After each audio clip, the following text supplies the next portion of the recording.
بسم اللہ الرحمن الرحیم۔ سیقولو انقریب کہیں گے، سا انقریب، یقولو کہیں گے، السفہاء بیوقوف، من سے الناسی لوگوں، من الناسی لوگوں میں سے، ما کس چیز نے، ولا پھیر دیا، ہم انہیں، عن سے قبلتی قبلے، ہم ان کے، التی وہ جو، کانو تھے وہ، علی اوپر، ہاں اس کے، قل آپ کہہ دیجئے، للہ اللہ ہی کے لیے ہے، المشرق مشرق، والمغرب اور مغرب، یہدی وہ ہدایت دیتا ہے، وہ رہنمائی کرتا ہے، من جس شخص کی، یشاء وہ چاہتا ہے، الی طرف، صراط راستے کے، مستقیم جو سیدھا ہے۔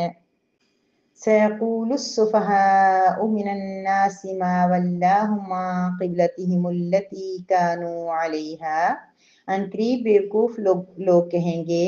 کہ کس نے ان کو اس قبلے سے پھیر دیا ہے جس پر یہ تھے۔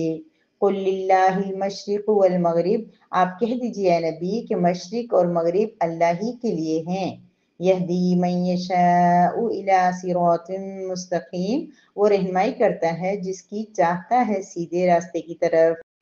نحمدہ و نصلی علی رسولہ الکریم، اما بعد، سورہ بقرہ کی آیت نمبر 142 ہے، اور الحمدللہ ثم الحمدللہ، جتنا بھی اللہ پاک کا ہم شکر ادا کریں کم ہے کہ ہم آج دوسرا پارہ سٹارٹ کرنے جا رہے ہیں، اور اللہ رب العزت سے بہت دل کی گہرائیوں سے یہ دعا ہے کہ اللہ رب العزت ہم سب کو، مجھے اور میری ان تمام بہنوں کو جو رب کریم کا کلام سننے کے لیے، رب کریم کا میسیج سننے کے لیے، اس کو سمجھنے کے لیے میرے ساتھ جمع ہوئی ہیں، اللہ رب العزت ہم سب کو صحیح سمجھنے کی، سمجھانے کی، عمل کرنے کی توفیق عطا فرمائے، اس پیارے خوبصورت کلام کو سمجھ کر اس کے مطابق زندگی گزارنے کی توفیق عطا فرما دے۔ اللہ رب العزت میری بہنوں کی اور میری اس کاوش کو قبول کرتے ہوئے اس پیارے کلام کو قبر کی اندھیر کوٹری میں، حشر کے میدان میں، میزان کے عمل میں، اللہ رب العزت کے سامنے حاضری کے وقت ہمارے لیے نجات کا ذریعہ، ہمارا ساتھی اور ہماری دوست اور ہماری شفاعت کرنے والا بنا دے۔ اللہ تبارک و تعالیٰ صحت و عافیت کے ساتھ، تندرستی کے ساتھ، ایمان کی سلامتی کے ساتھ، سمجھ کے ساتھ، حکمت کے ساتھ اپنے اس پیارے کلام کو پڑھنے کی، پڑھانے کی، سمجھنے کی، یاد کرنے کی ہم سب کو توفیق عطا فرمائے۔ اللہ رب العزت خیر و عافیت کے ساتھ کسی بھی انسان کے ذریعے، میرے ذریعے، کسی کے ذریعے یہ سلسلہ جو چل پڑا ہے، اللہ پاک اس کو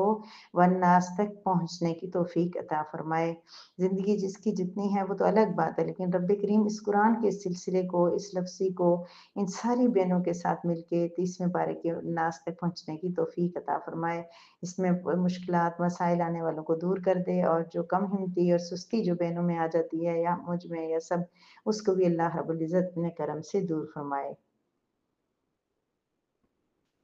جی، اللہ رب العزت ہے، یہاں سے ٹاپک ذرا چینج ہوا ہے، بنی اسرائیل کی کے احوال اور ان کے کچھ چیزوں پہ اللہ تبارک تعالیٰ ان کا رد فرماتے تھے، اور کبھی اس طرح کی۔ آج کی آیت مبارکہ اور آنے والی چند آیات میں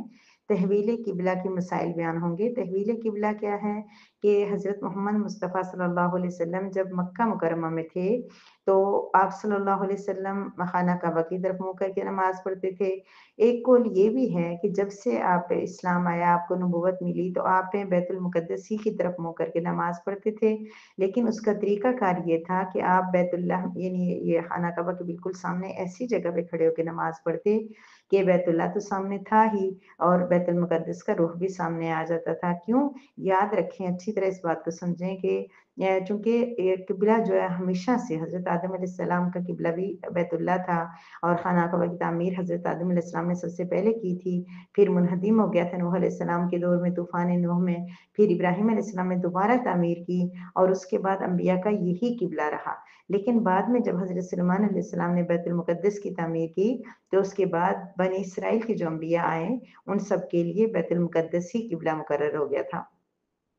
تو اب یہ کہ نبی کریم صلی اللہ علیہ وسلم، ایک قول یہ ہے کہ ایسا بھی تھا کہ آپ دونوں سائڈ پہ دونوں رخ کو سامنے رکھ کے نماز پڑھتے تھے، لیکن زیادہ راجح قول یہ ہے کہ جب نبوت ملی تو آپ بیت اللہ ہی کی طرف منہ کر کے نماز پڑھتے تھے۔ بعد میں جب ہجرت ہوئی، آپ مدینہ منورہ تشریف لے گئے، تو اللہ تعالیٰ کی طرف سے حکم آ گیا کہ آپ اب بیت المقدس کی طرف منہ کر کے نماز پڑھیں۔ اور یہ حکم قرآن کریم میں موجود نہیں ہے، یہ احادیث مبارکہ میں نہیں، اللہ رب العزت نے ڈائریکٹ نبی کریم صلی اللہ علیہ وسلم کو بتایا، اور احادیث سے یہ پتہ چلتا ہے کہ آپ کو حکم ہوا تھا مکہ مکرمہ کی طرف ہے، مدینہ پہنچ کے بیت المقدس کی طرف منہ کر کے نماز پڑھنے کا، لیکن 16 یا 17 ماہ تک آپ صلی اللہ علیہ وسلم مسجد بیت المقدس کی طرف منہ کر کے نماز پڑھتے رہے۔ اس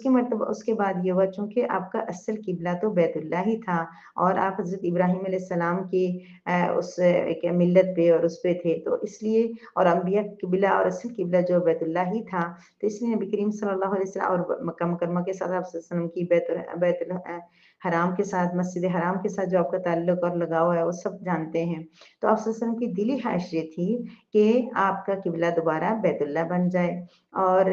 اسی وجہ سے اگلی آیت مبارکہ میں آئے گا کہ آپ بار بار آسمان کی طرف دیکھتے تھے کہ کب فرشتہ یہ حکم لے کے آئے گا۔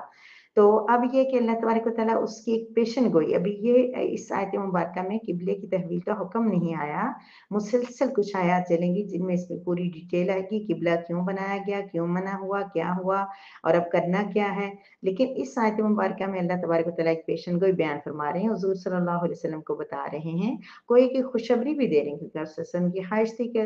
قبلہ جو ہے دوبارہ بیت اللہ بن جائے، تو اللہ تعالیٰ بتا رہے ہیں کہ جب ایسا ہوگا، یعنی ابھی حکم نہیں آیا، جب میں آپ کو حکم دوں گا قبلہ چینج کرنے کا، تو یہ بیوقوف جو لوگ ہیں نا، یہ باتیں بنانا شروع ہو جائیں گے، سیقول السفہاء، عنقریب یہ بیوقوف لوگوں میں سے کہیں گے کہ ان کو کس نے ان کے قبلے سے پھیر دیا جس پہ یہ تھے، یعنی یہ کہیں گے ان کا اللہ جانتا نہیں تھا پہلے کہ بیت اللہ ہی اصل ہے، پھر اللہ نے ان کو بیت المقدس کی طرف منہ کر کے نماز پڑھنے کا حکم کیوں دیا ہے، پھر وہ یہ بھی کہیں گے اچھا یہ کیسا دین ہے، کبھی ایک طرف قبلہ کرو، کبھی دوسری طرف کرو، کبھی اس طرح عجیب عجیب یہ لوگ بیوقوف لوگ باتیں کریں گے، بیوقوف ہیں، ان کو سمجھ نہیں ہے۔ اب اللہ کہہ رہے ہیں کہ جھگڑا نہیں کرنا، بحث نہیں کرنی، دلائل نہیں دینے، اللہ تبارک و تعالیٰ کا یہ انداز ہے، قرآن ہمیں سکھا رہا ہے کہ کوئی اس طرح کے اعتراضات کرے تو اس کو کیا کریں،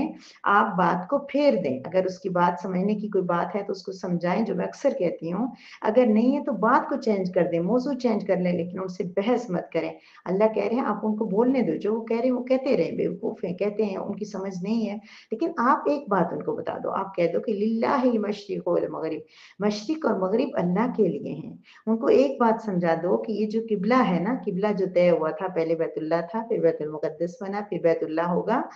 یہ اس لیے نہیں ہے کہ کوئی بیت اللہ کے اندر ایسی وہ ہے کہ اللہ تعالیٰ جو وہاں پہ خاص ہیں یا اسی سائڈ پہ ہیں تو ہم اللہ کی طرف منہ کر کے نماز پڑھتے ہیں، نعوذ باللہ من ذالک، اللہ تعالیٰ ہر جگہ ہے، ہر سمت اللہ کی ہے، مشرق اور مغرب اللہ ہی کے لیے ہے، سب طرف اللہ ہے، یہ صرف ایک یکجہتی کے لیے، اسلام میں سب کو ایک منظم سسٹم کے تحت، تاکہ ہر بندہ، نماز اور حج جو اجتماعی عبادات ہیں، اس لیے ان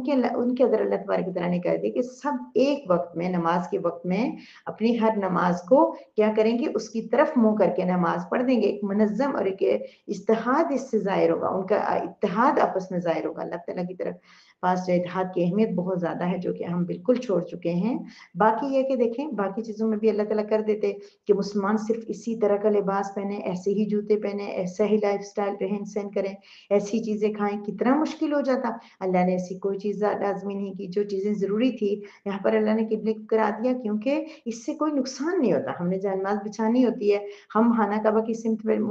رخ کر کے نماز پڑھیں یا کہیں بھی کر لیں، ہمیں اس سے کوئی فرق نہیں پڑتا، کوئی اس میں ہمارا خرچہ نہیں آتا، کچھ نہیں آتا، کھانے پینا اور رہائش ہو جاتی، تو مہنگے کپڑے اگر ضروری ہوتے تو غریبوں کو مشکل ہوتی، اور اگر سستے کپڑے ہوتے تو امیر نہ پہن پاتے، یعنی کہ میں ایک مثال دے رہی ہوں کہ اللہ رب العزت نے قبلہ بنا مقرر کیا ہے، یہ صرف اس لیے کہ ایک سمت سب کی ایک ہو جائے، سب ایک ہو جائیں، اور پھر دوسرا یہ ہے کہ آگے والی آیات مبارکہ کے اندر یہ چیز آئے گی کہ اللہ تبارک و تعالیٰ ان کی اطاعت کو آزما رہے تھے کہ ان میں سے کون جو رب کی احکاموں کی پابندی کرے گا، یعنی رب نے جب بیت المقدس میں کیوں کہا، کہ بیت اللہ تو قبلہ تھا، چلو نماز پڑھ رہے تھے، چینج کیوں کیا، چینج کرنے کی وجہ اگلی آیات مبارکہ میں یہ بیان کی جائے گی کہ اس وجہ سے چینج کیا گیا ہے کہ دیکھیں کہ کون اللہ کے حکم کو مانتا ہے، اصل مقصد جو ہے وہ خانہ کعبہ کی طرف رخ کرنا نہیں ہے، اصل مقصد کیا ہے کہ اطاعت رب کی، اللہ نے کہہ دیا بیت المقدس پسند ہے، بیت اللہ نہیں، ہم نے بیت المقدس کی طرف منہ کر کے نماز پڑھنی ہے، یہ سب آگے آئے گا وہاں پہ ڈیٹیل میں، تو پھر اللہ تبارک و تعالیٰ فرما رہے ہیں کہ مشرق اور مغرب سب کچھ جو ہے وہ اللہ ہی کی طرف ہے، ٹھیک ہے. اور یہدی من یشاء الی صراط مستقیم، آگے اللہ تعالیٰ فرما رہے ہیں کہ آگے آیات میں آئے گا کہ ان یہود و نصارہ کو ہدایت نہیں ملے گی، تو اللہ تعالیٰ بتا رہے ہیں کہ اللہ تعالیٰ جس کو چاہتے ہیں ہدایت دیتے ہیں. لیکن یہ بات یاد رکھیں، یہ اصول، کہ یہ نہیں ہے کہ اللہ تبارک و تعالیٰ تمام لوگوں میں سے چن لیتے ہیں کہ یہ 10 جو ہے نا، یہ لاکھ جو مسلمان ہوں گے، نیک ہوں گے، اعمال والے ہوں گے، یہ باقی ہزاروں نہیں ہوں گے. ایسا نہیں ہے. اس کے اندر بھی اللہ تعالیٰ نے کچھ، جیسے کسی ادارے میں نے کوئی چیز رکھی ہوتی ہے، کوئی رولز رکھے ہوتے ہیں، سارا کچھ، اس کا مطلب یہ نہیں ہوتا کہ وہ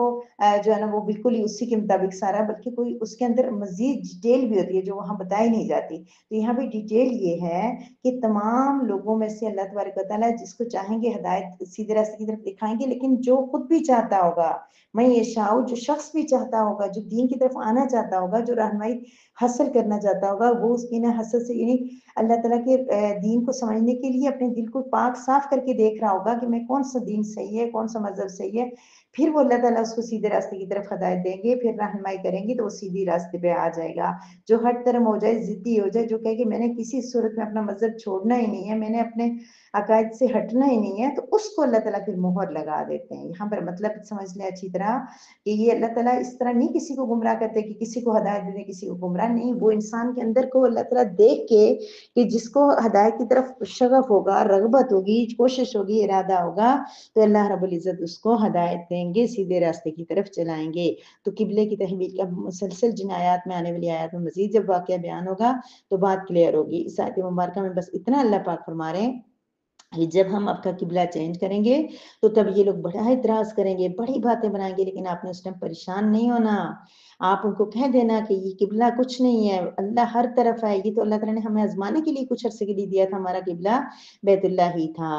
اور پھر یہ کہ اللہ تعالیٰ جس کو چاہتا ہے، تو جو شخص خود بھی کوشش کرے گا تو اللہ تعالیٰ سے دعا مانگے گا. اس لیے تو ہمیں کہنا ہے اہدنا الصراط المستقیم. کیوں اللہ پاک نے ہمیں سورہ فاتحہ میں قرآن کی سٹارٹ میں کہہ دیا کہ تم مانگو. اللہ کہہ دیتے ہیں نا کہ میں جس کو چاہوں گا ہدایت دے دوں گا، تمہیں کوئی مانگنے کی کچھ کرنے. اللہ نے پہلی صورت کے اندر ہمیں یہ سبق دے دیا کہ تم نے مانگنا مجھ سے ہے، سیدھا راستہ مانگتے رہنا تو میں دوں گا، کوشش کرتے رہنا، سوچتے رہنا، اسٹرگل کرنا،